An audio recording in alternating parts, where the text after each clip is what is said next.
Hello friends, स्वागत है आपका अपने यूट्यूब चैनल स्टूपिड लर्नर्स में। तो आज से हम इंडियन पॉलिटी की लेक्चर सीरीज शुरू करने जा रहे हैं। इस वीडियो में हम पॉलिटी वर्ड का ओरिजिन, इसकी मीनिंग और इंडियन पॉलिटी के सिलेबस को डिस्कस करेंगे। तो शुरू करने से पहले, जैसा कि आप देख रहे हैं, इस सदी के पॉलिटिक्स के महानायक मोदी जी खुद आपको आशीर्वाद दे रहे हैं। तो आशीर्वाद ले लीजिए ताकि हमें चीज़ें जल्दी से और आसानी से समझ में आए। तो चलिए शुरू करते हैं। हम पॉलिटी सब्जेक्ट पढ़ रहे हैं तो सबसे पहले हमारे दिमाग में क्या क्वेश्चन आता है, व्हाट इज़ पॉलिटी। ये शब्द कहाँ से आया, इसका ओरिजिन क्या है और इसकी मीनिंग क्या है। तो दोस्तों, जो ये शब्द है पॉलिटी, ये लिया गया है एंशिएंट ग्रीक वर्ड पॉलिस से, जो उस टाइम पे एंशिएंट ग्रीस में जो सिटी स्टेट हुआ करते थे उससे इंडिकेट करता है। अब ये सिटी स्टेट क्या होते थे? सिटी स्टेट एक ऐसा एरिया होता था जिसकी अपनी एक बाउंड्री होती थी और उस बाउंड्री के अंदर उसकी अपनी एक इकोनॉमिकल, सोशल, कल्चरल लाइफ होती थी जिसे सिटी गवर्न करती थी। अब हम सिटी स्टेट्स के एग्जाम्पल्स देखें तो वो क्या हैं? वो है एथेंस, स्पार्टा, रोम और इसके अलावा भी यूरोप में कुछ और सिटी स्टेट्स हुआ करते थे। फिर धीरे धीरे टाइम आगे बढ़ा और आया मिडिवल हिस्ट्री का टाइम, और उस टाइम पे एक और कॉन्सेप्ट निकल कर आया, वो है एम्पायर का कॉन्सेप्ट। अब एम्पायर सिटी स्टेट की कंपैरिजन में एक बड़ा कॉन्सेप्ट था। इसकी डेफिनेशन अगर हम देखेंगे तो it is a large group of nation और पीपल रूल्ड और कंट्रोल्ड बाय वन पर्सन और ग्रुप।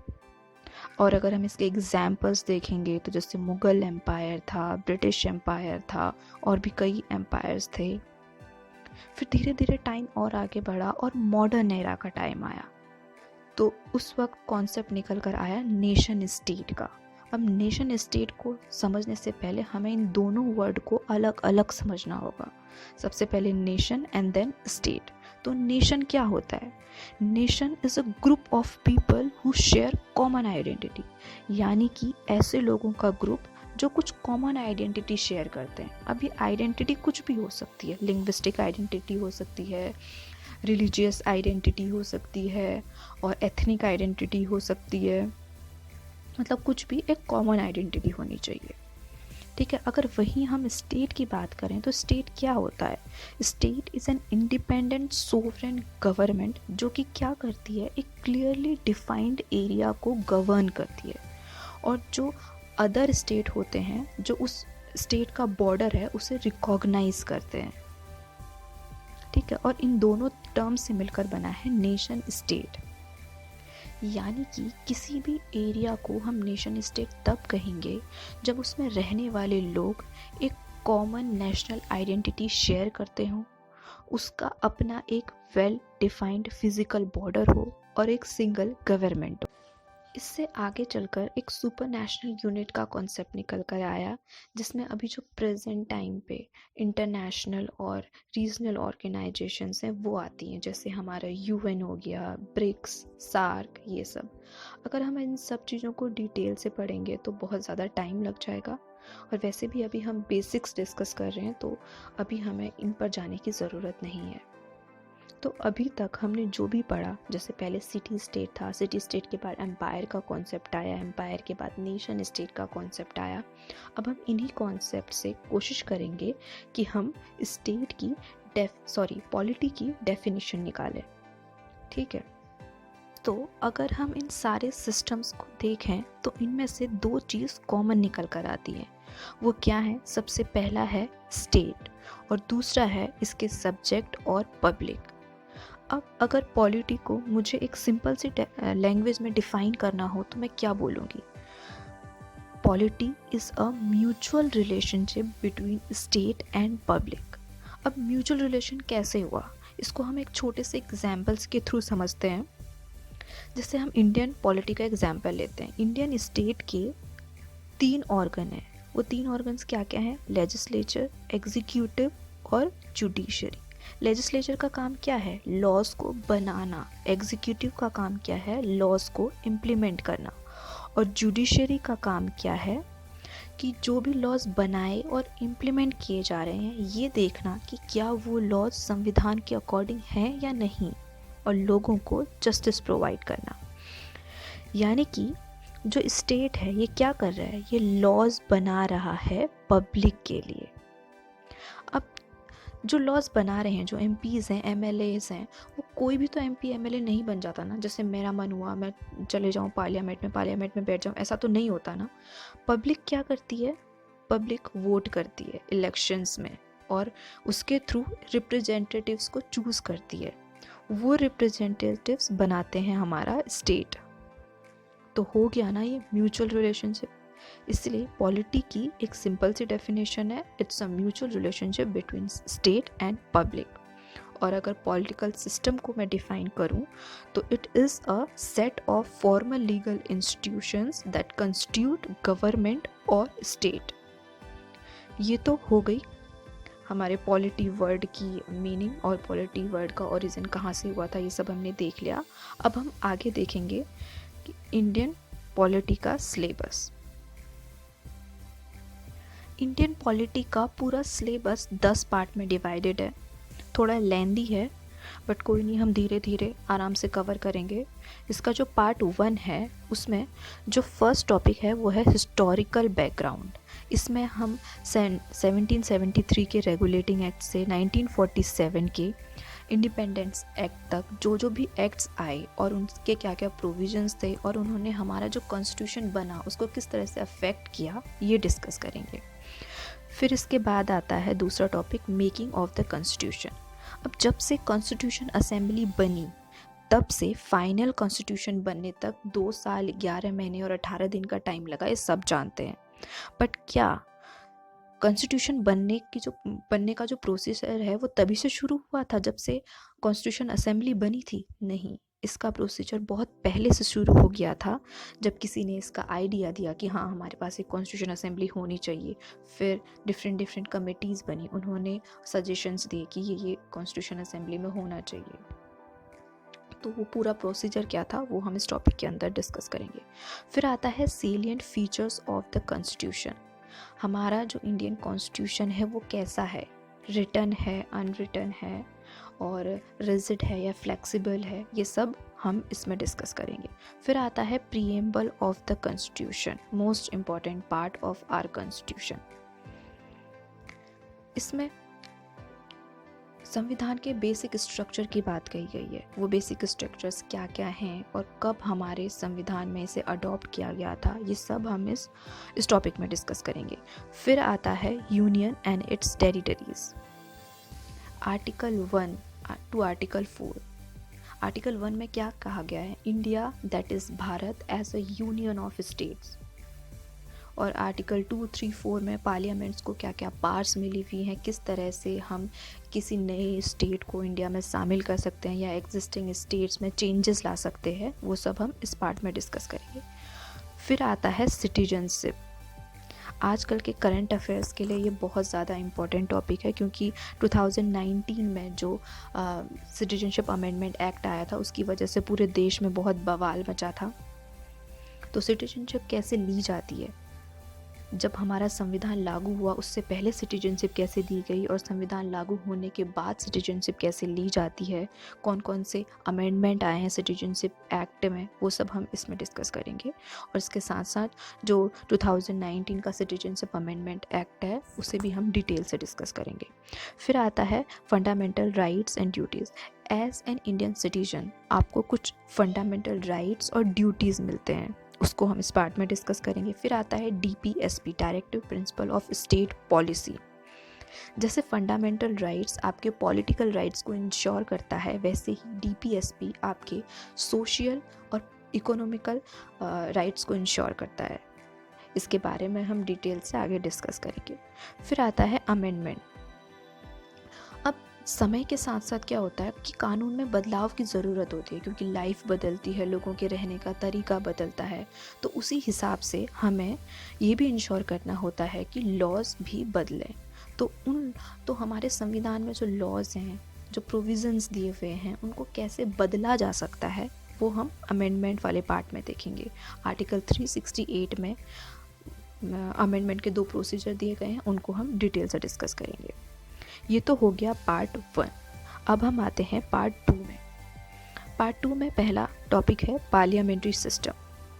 पार्लियामेंट्री सिस्टम क्या होता है, ये प्रेसिडेंशियल सिस्टम से कैसे डिफरेंट होता है, इसके फीचर्स क्या क्या होते हैं, ये हम इस टॉपिक में डिस्कस करेंगे। फिर आता है फेडरल सिस्टम। फेडरल सिस्टम के फीचर्स क्या क्या हैं, ये यूनिटरी सिस्टम से किस टाइप से डिफरेंट है, हमारे कॉन्स्टिट्यूशन में कौन कौन से फीचर्स हैं जो फेडरल हैं और कौन कौन से फीचर्स हैं जो यूनिटरी हैं, वो हम इस टॉपिक में डिस्कस करेंगे।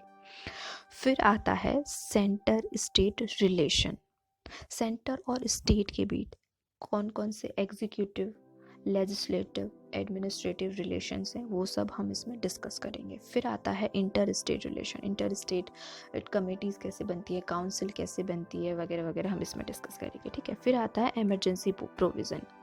हमारे संविधान के आर्टिकल 3 से 360 तक इसकी बात कही गई है, कैसे नेशनल इमरजेंसी लगती है, कैसे प्रेसिडेंशियल रूल लगता है, फाइनेंशियल इमरजेंसी कैसे लगाई जाती है, और ये सब हम इसमें डिस्कस करेंगे। फिर आता है सिलेबस का पार्ट 3 और पार्ट 4। पार्ट 3 में जैसे सेंटर में प्रेसिडेंट होता है, वैसे स्टेट में गवर्नर होता है। सेंटर में प्रेसिडेंट के बाद वाइस प्रेसिडेंट की पोस्ट होती है। जैसे सेंटर में प्राइम मिनिस्टर होता है, वैसे स्टेट में चीफ मिनिस्टर होता है। ये सब कैसे अपॉइंट किए जाते हैं, कैसे ओथ लेते हैं, क्या क्या इनके पास पावर्स होती हैं, ये सब हम इस टॉपिक में डिस्कस करेंगे। फिर प्राइम मिनिस्टर को एड और एडवाइस देने का काम करते हैं काउंसिल ऑफ मिनिस्टर, और काउंसिल ऑफ मिनिस्टर के अंदर भी एक और टर्म होती है कैबिनेट मिनिस्टर।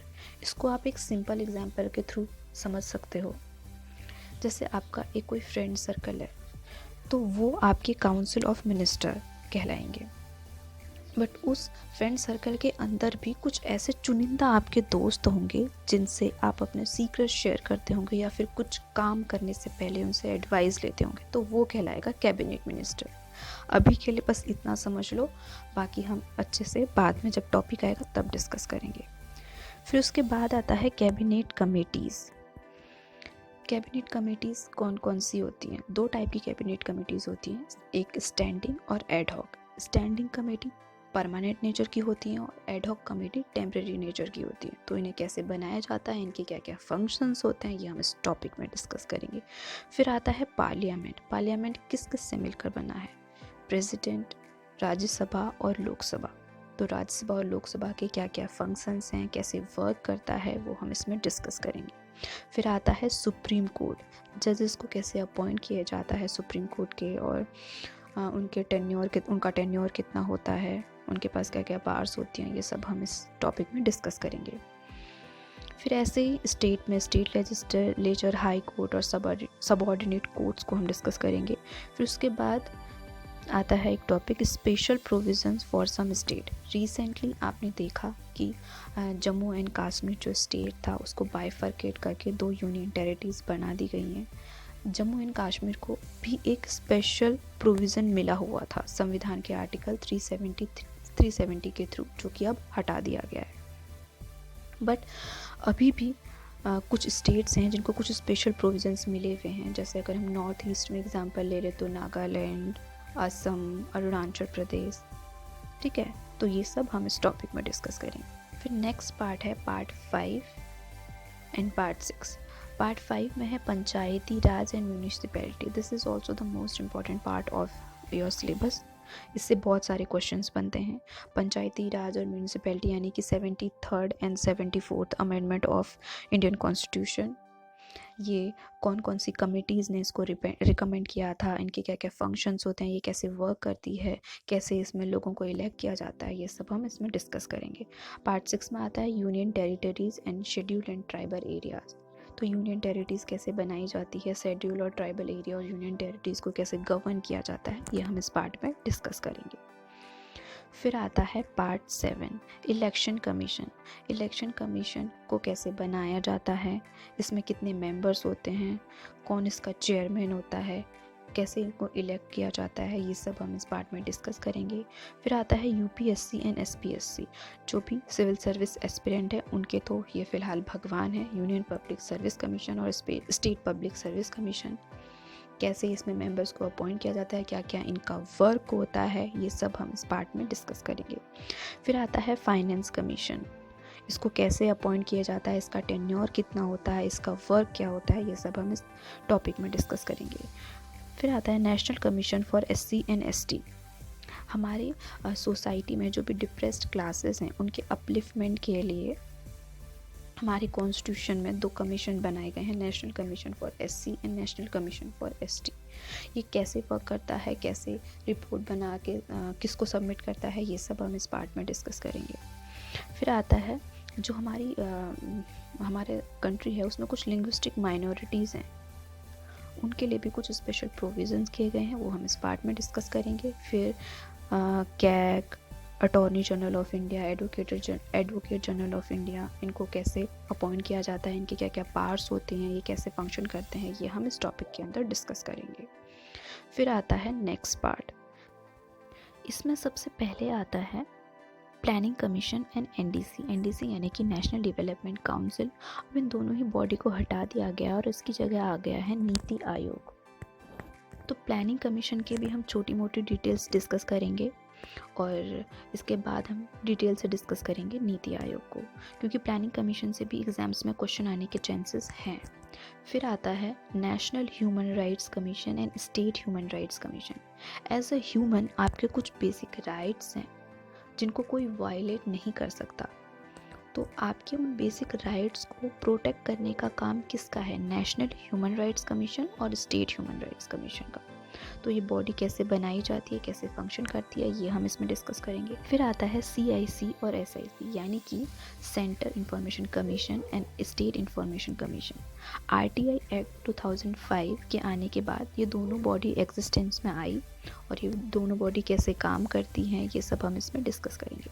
फिर आता है CVC यानी कि सेंट्रल विजिलेंस कमीशन। इसका काम क्या होता है, गवर्नमेंट के अंदर जो भी करप्शन होता है उसे चेक करना। तो ये कैसे वर्क करती है, इसके चेयरमैन कौन कैसे बनते हैं और उनका टेन्योर कितना होता है, ये सब हम इसमें डिस्कस करेंगे। फिर आता है CBI, central bureau of investigation. Alok Verma का फेमस केस तो याद ही होगा आपको, उन जो फॉर्मर चेयरमैन रह चुके हैं CBI के और जिन पे करप्शन के चार्जेस लगे थे। तो उसके बाद CBI की जो क्रेडिबिलिटी है उस पर काफ़ी बड़ा सवाल उठ गया था। तो वो केस क्या था और CBI कैसे फॉर्म होती है, इसके मेंबर्स को कैसे चूज़ किया जाता है, ये सब हम इसमें डिस्कस करेंगे। फिर आता है next important topic, Lokpal and Lokayukta. Last year March 2019 में इंडिया के फर्स्ट लोकपाल कौन बने थे, PC घोष। इसके अलावा भी कई स्टेट्स में लोकायुक्त ऑलरेडी बने हुए हैं, तो लोकपाल और लोकायुक्त को कैसे अपॉइंट किया जाता है, ये सब हम इसमें डिस्कस करेंगे। फिर आता है नेक्स्ट पार्ट सिलेबस का, जिसमें हम cooperative society, official language, public services, tribunal कैसे बनाए जाते हैं और गवर्नमेंट की क्या क्या लाइबिलिटीज़ और राइट्स हैं, ये सब डिस्कस करेंगे। फिर आता है part 10, last part of this syllabus. इसमें सबसे पहले आता है पॉलिटिकल पार्टीज़। पॉलिटिकल पार्टीज़ कैसे बनती हैं, कैसे उन्हें नेशनल पार्टी का दर्जा मिलता है, कैसे उन्हें स्टेट पार्टी का दर्जा मिलता है, ये सब हम इसमें डिस्कस करेंगे। फिर आता है इलेक्शन कैसे कंडक्ट कराए जाते हैं और इलेक्शन प्रोसीजर को और रिलायबल और स्मूथ बनाने के लिए समय समय पर जो इलेक्टोरल रिफॉर्म्स लाए गए थे उनके बारे में हम डिस्कस करेंगे और क्या क्या इलेक्टोरल रिफॉर्म्स लाने की ज़रूरत है वो भी हम डिस्कस करेंगे। फिर आता है एंटी डिफेक्शन लॉ। रिसेंटली ये भी काफ़ी चर्चा में रहा था, क्योंकि 17 MLA थे जो MP के, उन्होंने क्या किया था, अपनी पार्टी छोड़ दी थी।